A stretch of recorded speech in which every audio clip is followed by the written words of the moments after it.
Este programa é livre para todos os públicos. Pelo sinal da Santa Cruz, livrai-nos Deus, nosso Senhor, dos nossos inimigos. Em nome do Pai, do Filho e do Espírito Santo. Amém. Amém. Gênesis capítulo 3, versículos do 1 ao 11. Gênesis capítulo 3, versículos do 1 ao 11. A serpente era o mais astuto de todos os animais selvagens que o Senhor Deus tinha feito. Ela disse à mulher: é verdade que Deus vos disse: não comais de nenhuma das árvores do jardim?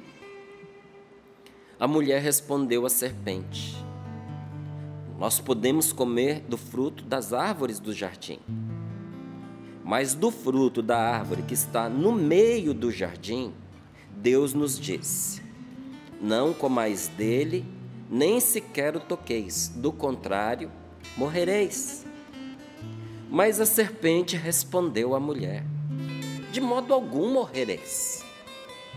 Pelo contrário, Deus sabe que no dia em que comerdes da árvore, vossos olhos se abrirão e sereis como deuses, conhecedores do bem e do mal. A mulher viu que seria bom comer da árvore, pois era atraente para os olhos e desejável para obter conhecimento. Colheu o fruto, comeu dele e deu ao marido que estava ao seu lado, que também comeu.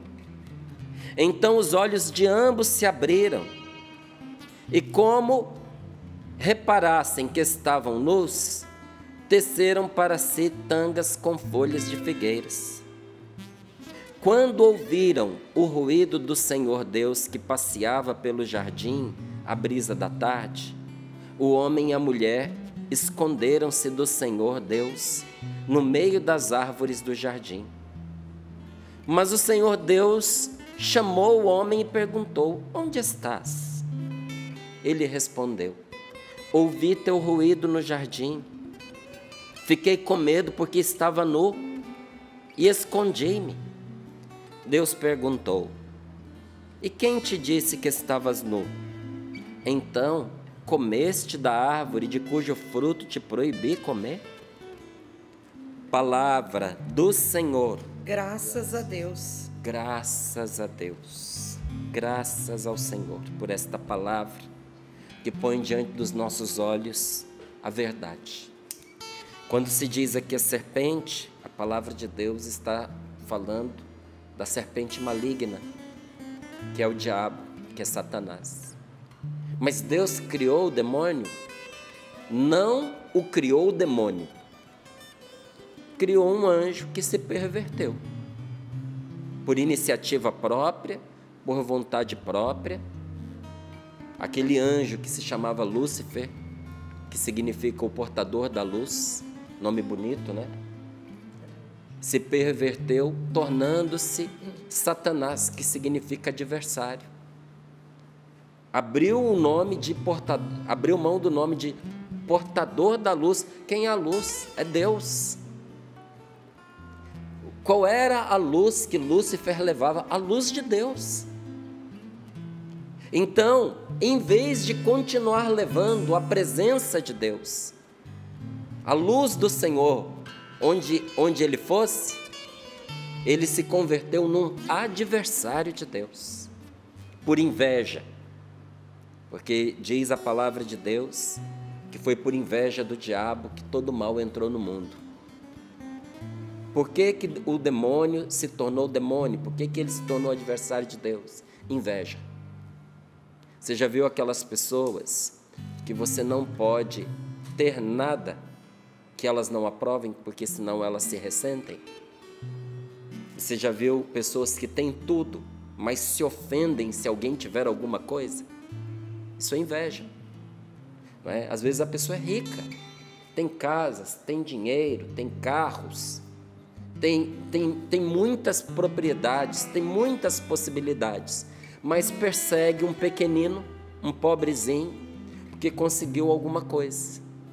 E até fica assim indignado com isso. Como é que ele é pobre do jeito que é, ele conseguiu tal coisa? Sabe o que é isso? Inveja. Tem mãe que tem vários filhos. Os filhos vão bem na vida, mas fica inimiga de uma outra quando o filho é bem sucedido. Porque ninguém pode ter nada de bom e do melhor a não ser os filhos dela. Se os outros tiverem, ela se magoa, ela se ressente. A inveja é isso. É quando você não quer que os outros tenham. E chegou uma altura que Lúcifer tinha inveja de Deus, porque ele queria para si aquilo que Deus era e tinha. Então, por inveja, ele se perverteu, e diz a palavra, a serpente maligna, né, era o mais astuto de todos os animais selvagens que o Senhor Deus tinha feito. E ela disse à mulher, começa a conversa com uma mentira. E olha, tem gente que é tão habilidoso para mentir, que põe a mentira em forma de pergunta. E aí diz no final assim, mas eu só perguntei. Mas eu não disse que era, eu só perguntei. Gente, tem pergunta que levanta suspeita, suspeita mentirosa. Já ouviu falar naquele telefone sem fio?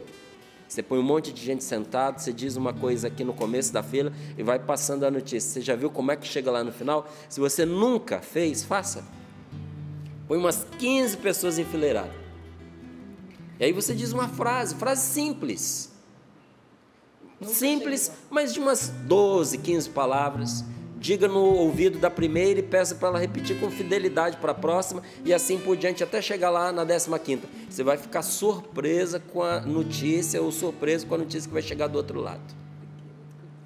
Às vezes a gente dispara um telefone sem fio com a miserável de uma pergunta que a gente faz.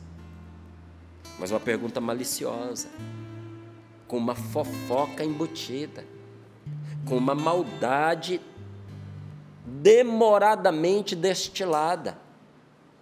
E ainda depois tem a cara de pau de dizer assim, eu só perguntei. Perguntar não ofende. Aprenderam com a cobra. Olha o que o demônio diz para a mulher. É verdade que Deus vos disse, não comais de nenhuma das árvores do jardim? Quem contou para ela? Ela sabia, ela tinha escutado. Por que essa pergunta trocada? Para puxar a conversa. E a mulher respondeu à serpente, coisa que nós nunca devemos fazer. Nós nunca devemos interagir com a tentação. Nunca interaja com o demônio. Nunca interaja com aquela voz dentro de você que te aconselha na direção errada. Você tem que mandar aquela voz calar. Nós ouvimos um testemunho agora sobre a influência do álcool, destrutiva do álcool na vida de uma menina que se tornou mulher e ainda sofre porque o marido continua na dependência do álcool, ainda sofre nas garras do álcool. Quantas pessoas têm o mesmo problema? E se levantam e caem, e se levantam e caem porque na hora que vem a sugestão, conversam com a sugestão. É só um golezinho. Faz tanto tempo que você não bebe. Já não, é socialmente, já não vai ter aquela força sobre você. Só dessa vez você vai dar conta. A pessoa cai. Não se interage com a tentação. No deserto, quando o demônio foi tentar Jesus, cada palavra que Jesus disse foi um cala-boca. Não ficou perguntando, não ficou conversando. Foi um cala-boca. Tem pensamentos que entram na nossa mente que a gente tem que dar um cala-boca neles. E olha, às vezes esse cala-boca não adianta só dizer cala-te, porque o pensamento não cala. Não adianta você falar para um pensamento, cala a boca. Você precisa dar o cala-boca que a palavra de Deus põe nas suas mãos. Porque você combate um pensamento nocivo com uma verdade.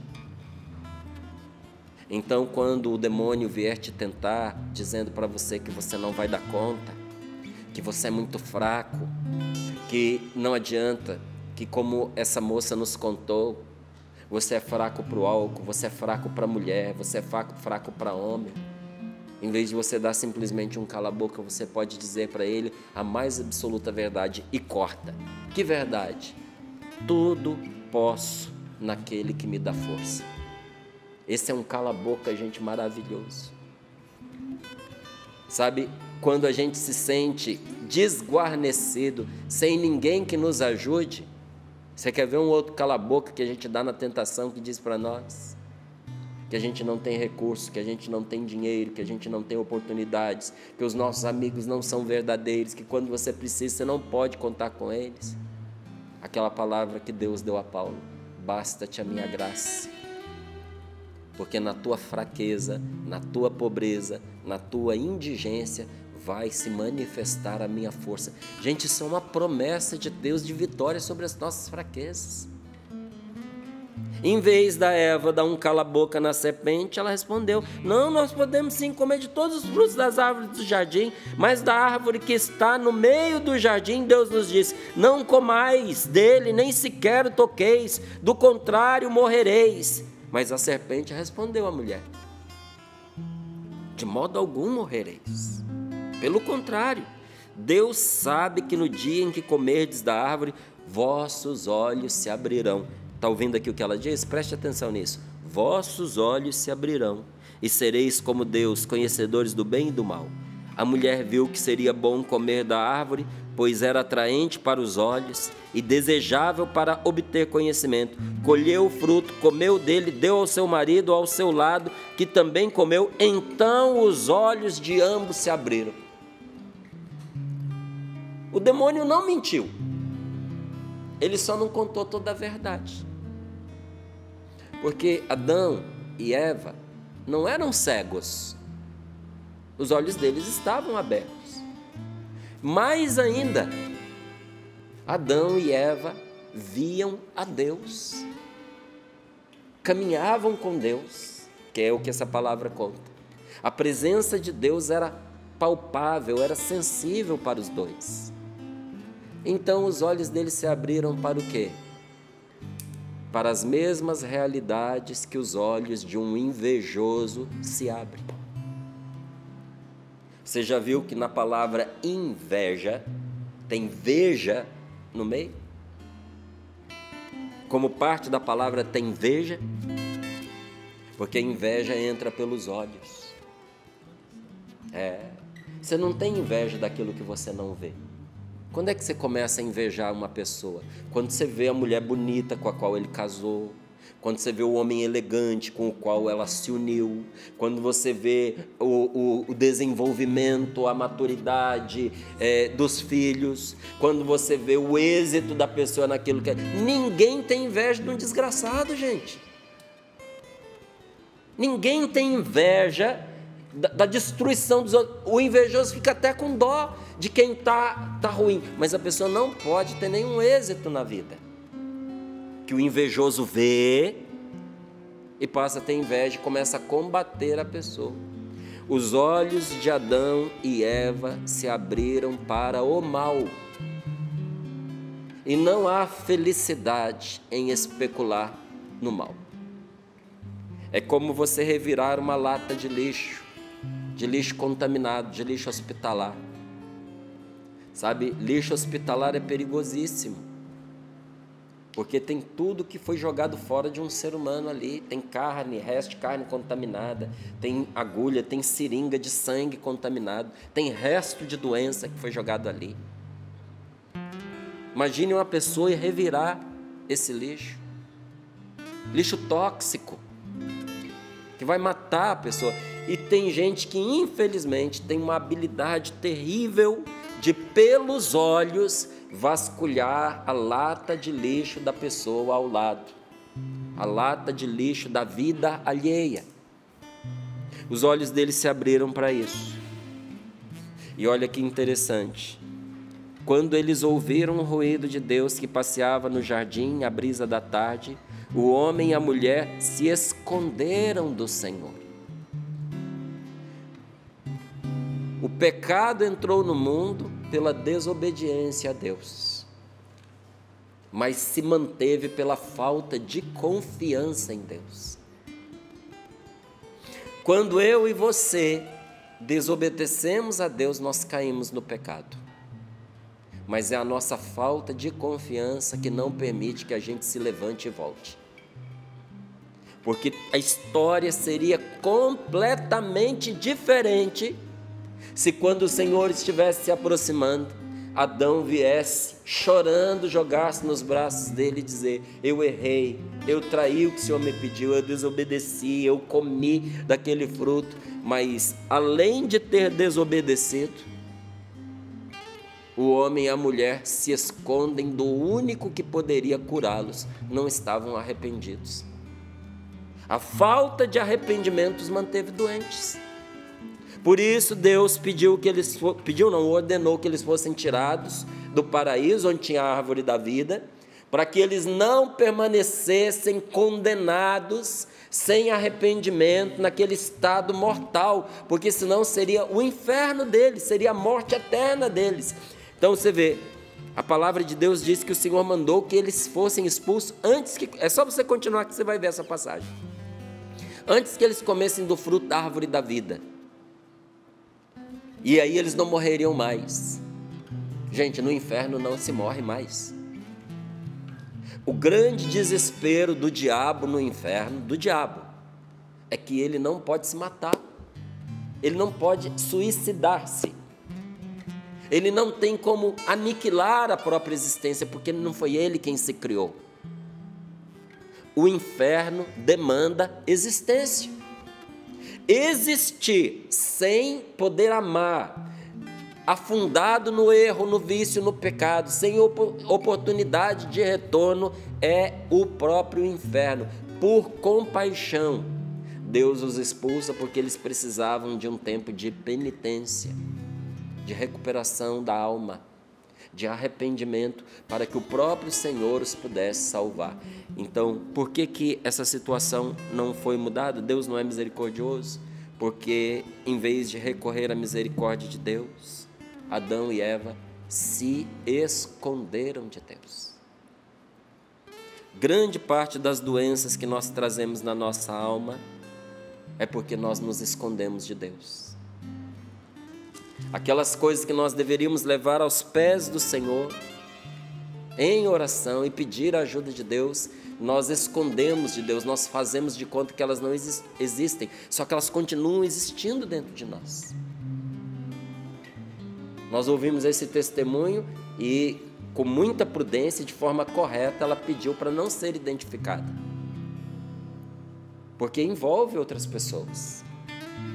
Então você vê, hoje, num processo de libertação, ela diz: não vale a pena me identificar, porque há pessoas que vão se ofender com isso.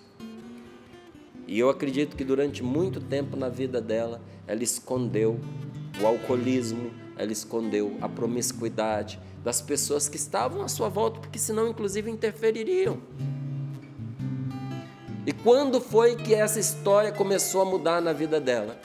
Quando, diante da palavra de Deus, ela teve o seu encontro com o Senhor e teve a coragem de trazer as suas feridas, as suas doenças emocionais, as áreas de perdição da sua vida, e colocar aos pés de Jesus.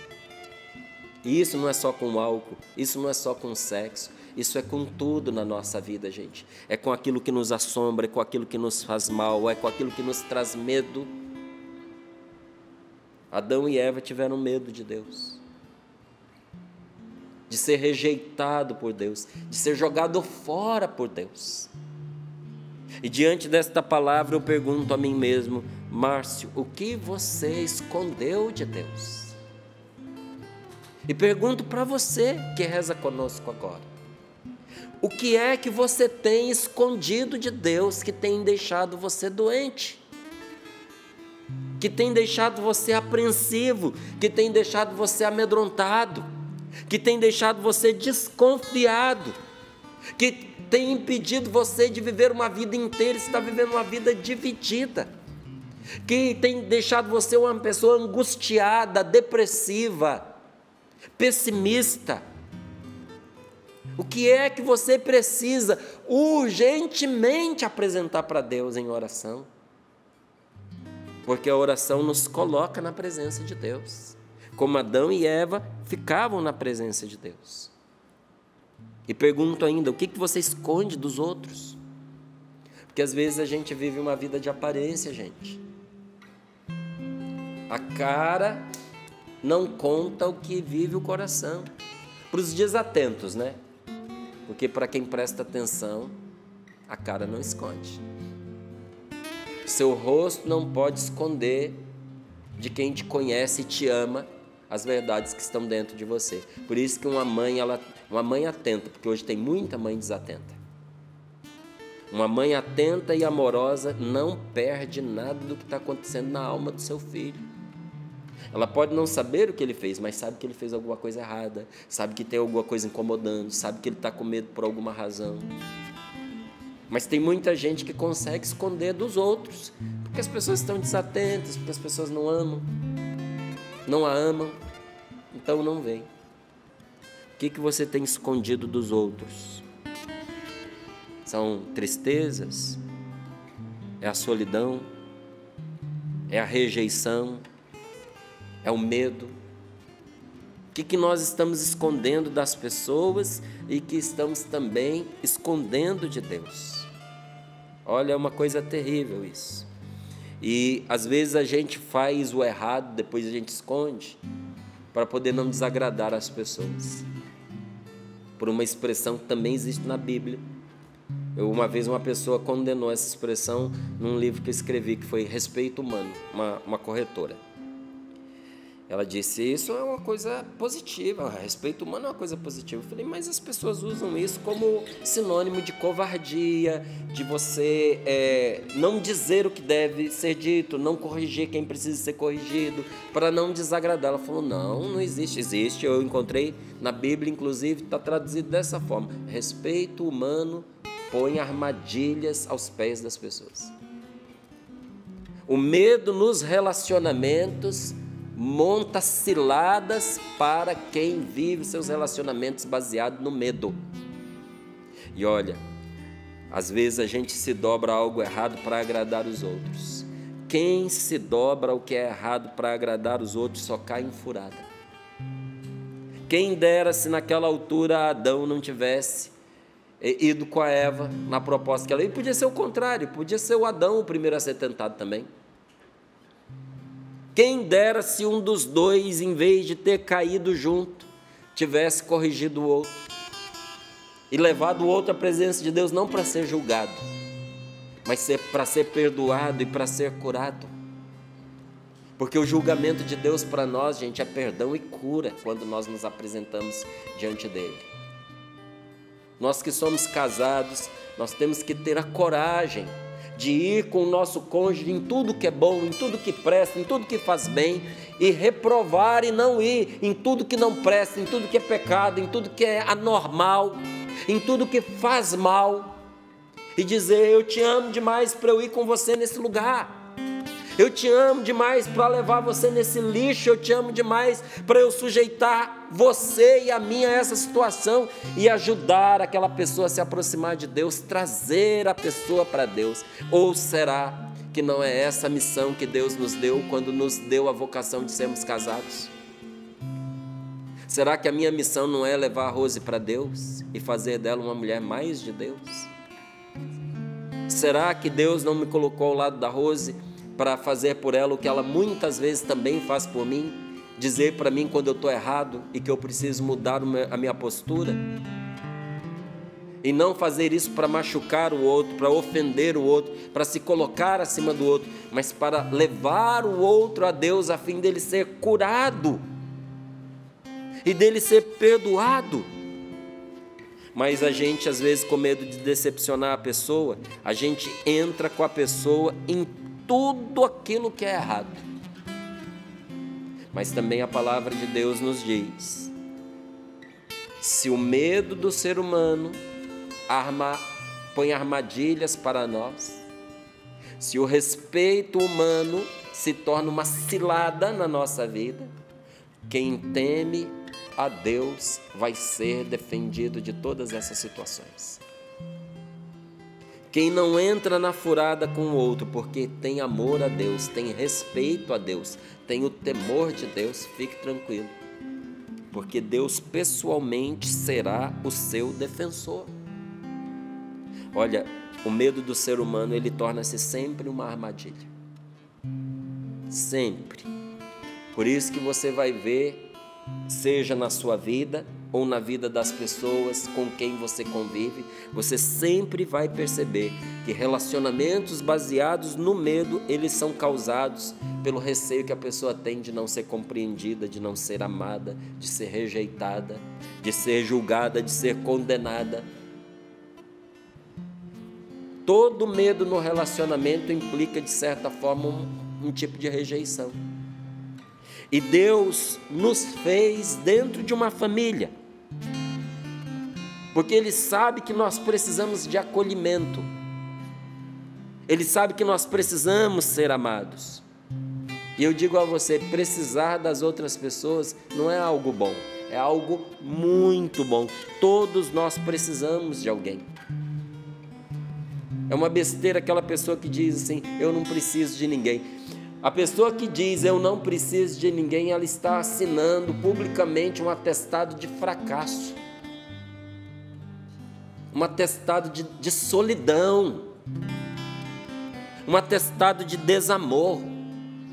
Só diz isso quem não se sente amado por ninguém.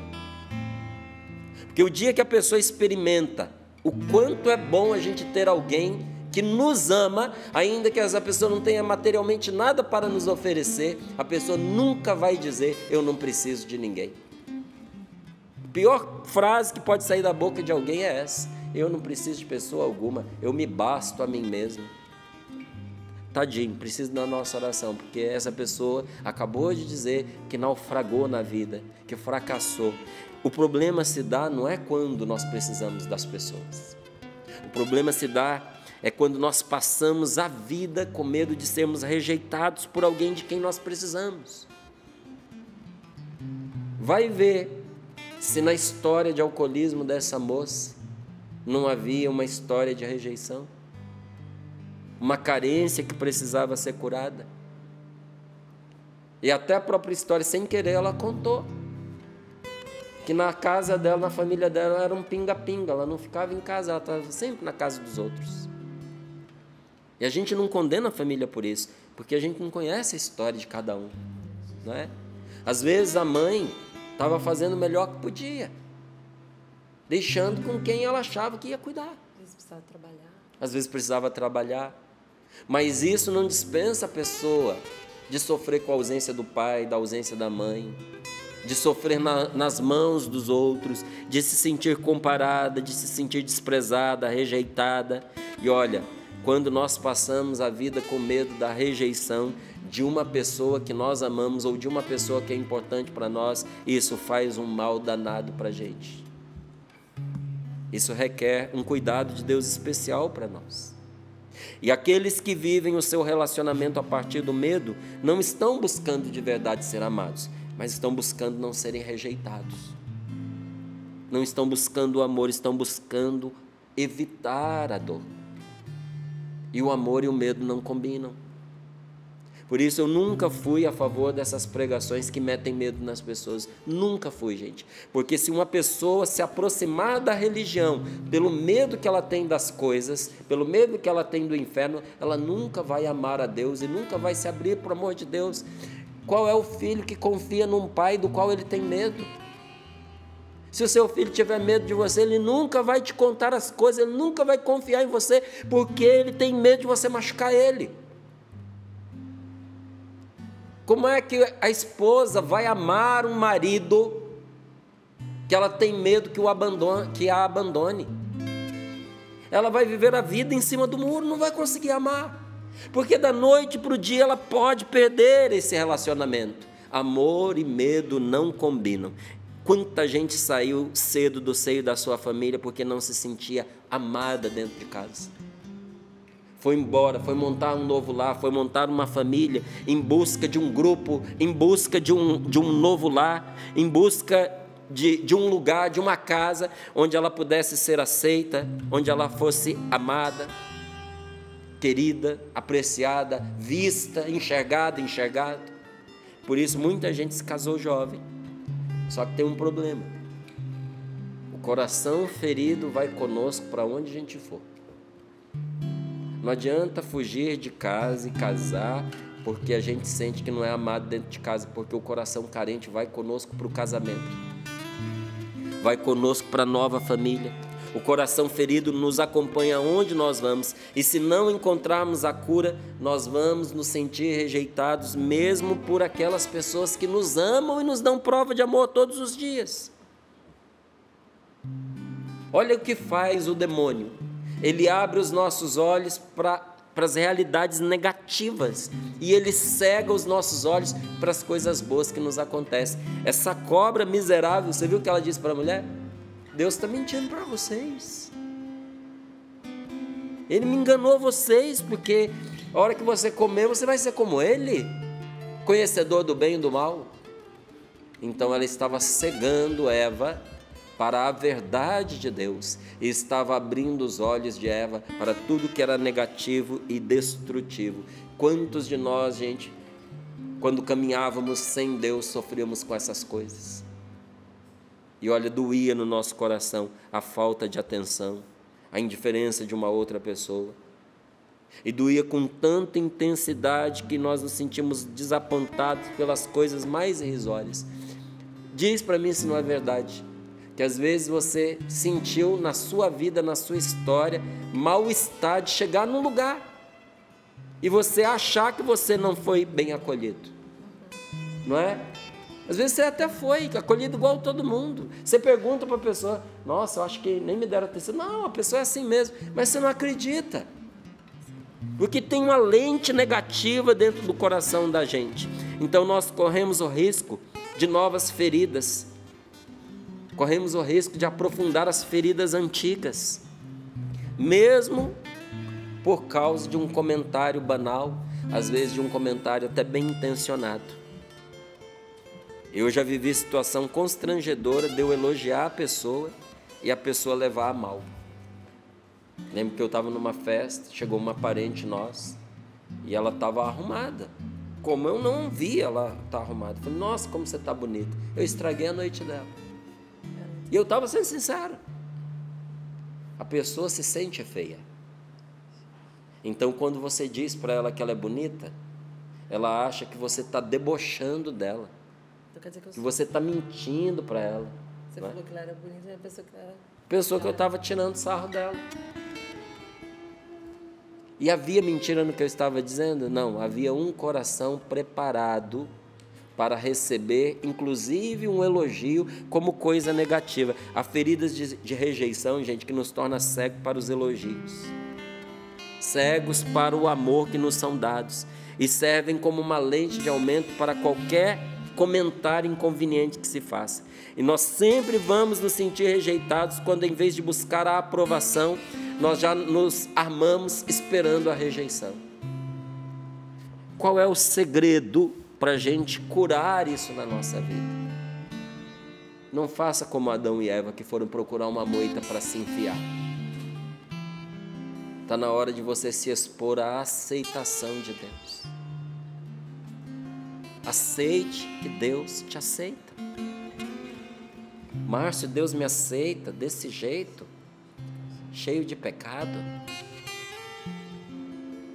Aceitou aquela moça que aos 9 anos já afundou o pé na jaca e embrenhou-se pelo caminho do alcoolismo, transando com uma pessoa por dia, às vezes mais de uma pessoa, pessoas diferentes no mesmo dia, que tirou a vida da criança no seu ventre. Deus aceitou essa moça? Aceitou. E ela pôde experimentar essa aceitação no momento em que ela aceitou que era aceita. Deus aceita você do jeitinho que você está agora. E diante de todos os fracassos da sua vida, entenda uma coisa, inclusive nos seus fracassos emocionais, inclusive nas situações em que você se viu como um refém das pessoas que você ama. Eu não posso desagradar, eu não posso falar algo, eu tenho que medir minhas palavras, eu tenho que ver a hora certa de eu me aproximar, senão essa pessoa que eu amo e que eu não quero ficar longe dela, ela vai me ferir. Inclusive nessas situações em que você está cansado de viver tentando agradar os outros, parece que nunca consegue. Em vez de você fugir da dor, está na hora de você se entregar ao amor. E a sua segurança para buscar esse amor vem de Deus, que te ama incondicionalmente. Hoje, nosso Senhor não está pondo nenhuma condição para amar você. Os braços de Deus estão abertos para você. Sai da moita. Vai chorar suas mágoas no colo daquele que pode te curar. Vai chorar sua fraqueza no colo daquele que pode levantar você. Porque hoje nosso Senhor está esperando você, uma palavra sua, para que você não precise perder o céu, perder o paraíso, mas que você possa ser readmitido na graça dEle, na presença dEle. Senhor, nós nos colocamos nas Tuas mãos nesse momento, e nós te pedimos, Senhor, que nos dê essa graça, a graça de confiar em Ti, Senhor. Confiar em Ti, apesar de não merecermos esta confiança. Aceitar que o Senhor nos recebe, nos aceita. Deus aceita você do jeito que você estiver agora. Você não precisa mudar para que Ele te ame. Você não precisa mudar para que Ele te receba. Você só vai ter força de fazer diferente se você primeiro experimentar o amor que Deus tem por você. Mas você só vai conseguir isso se você confiar nele. E você só vai confiar nele se você perceber que Ele te aceita. A aceitação gera confiança. A mesma confiança que é destruída quando nossas relações passam a se nutrir do medo. Confiar é acreditar. Diga para o Senhor agora: Senhor, eu acredito em Ti, acredito na Tua palavra, acredito que o Senhor tem um bem para a minha vida.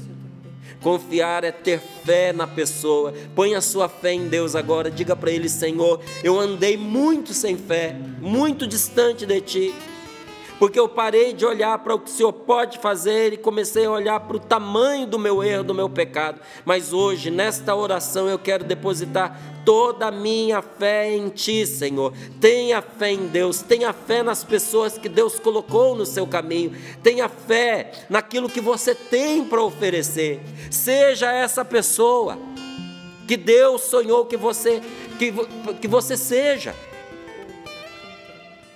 E peça ao Senhor agora que proteja o seu coração, sobretudo você que anda com o seu coração exausto, se sentindo emocionalmente fatigado. Diga: Senhor, que esta confiança seja o escudo que eu tanto preciso. A confiança nos protege, meus irmãos, nos protege emocionalmente. Como é que eu vou sobreviver nesta casa, Márcio? Como é que eu vou sobreviver nesse trabalho, Márcio? Eu estou pensando em abandonar a igreja porque eu confiava nessas pessoas e eu fui destruído por aquilo que elas falaram, que elas fizeram. Eu estou emocionalmente acabado, eu não tenho condições de enfrentar tudo isso de novo. Confie em Deus, porque a confiança nos protege emocionalmente, é o nosso escudo afetivo. Senhor, nós nos abandonamos nas Tuas mãos. Confiamos em Ti, mas queremos confiar mais. Estava com saudades de Ti, estava com saudades de Ti.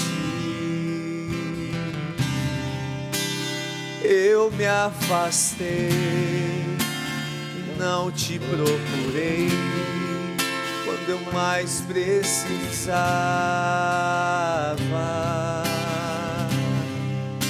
Estava com saudades de Ti. estava com saudades de ti. Eu me afastei, não te procurei quando eu mais precisava.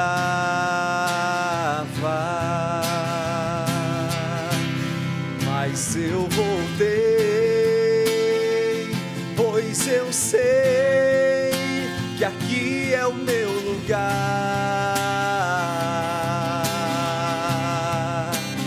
Mas eu voltei, pois eu sei que sem ti não posso ficar. Mas eu voltei, pois eu sei que aqui é o meu lugar. Mas eu voltei, pois eu sei que sem ti não posso ficar. Recebe a minha adoração, recebe o meu coração, é o meu sagrado, o mais valioso que eu posso te dar. Recebe a minha adoração,